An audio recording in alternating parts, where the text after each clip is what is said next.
কুম্ভ রাশির ঘরে সূর্যদেব গমন করছেন, যেহেতু চান্দ্রমাস হিসাবে বর্তমানে ফাল্গুন মাস চলছে। আর কুম্ভ রাশির ঘরটা পুত্র শনিদেবেরই বড় ভালো ঘর, মানে আরামপ্রদ ঘর শনিদেবের ওটা। সেখানে পুত্র গেছেন, পুত্র কেমন আছেন সেটা দেখতে, বুঝতে, জানতে। কিন্তু গেলে হবে কি,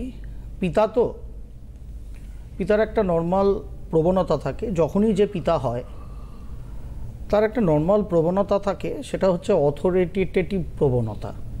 মানে সেই তো মূল বটবৃক্ষ পরিবারের, অতএব তার একটা কমান্ড থাকবেই।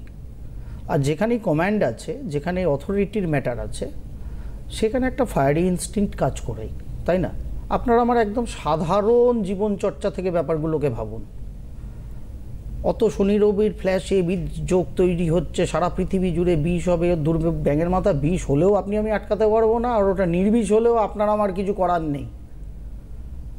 গ্রহরাই বিষ ছড়াবেন, গ্রহরাই সব কিছুকে নির্বিষ করবেন।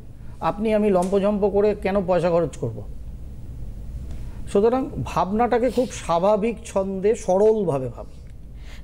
সুতরাং পিতা মানেই অথরিটেটিভ এবং একটা কমান্ডিং পজিশনে থাকেন। তিনি যাই করুন না করুন, এটাই হচ্ছে আমাদের সংস্কার অনুযায়ী অন্তত পিতার ব্যাখ্যা। শুধু আমাদের সংস্কার কেন বলবো, বিশ্ব দুনিয়া জুড়েই মনুষ্য জীবনের ক্ষেত্রে, ভদ্র মনুষ্য জীবনের ক্ষেত্রে পিতা মানেই বটবৃক্ষ, এবং তিনি সাধারণত কমান্ডিং পজিশনে থাকবেন যতদিন জীবদ্দশায় আছেন। এটাই স্বাভাবিক।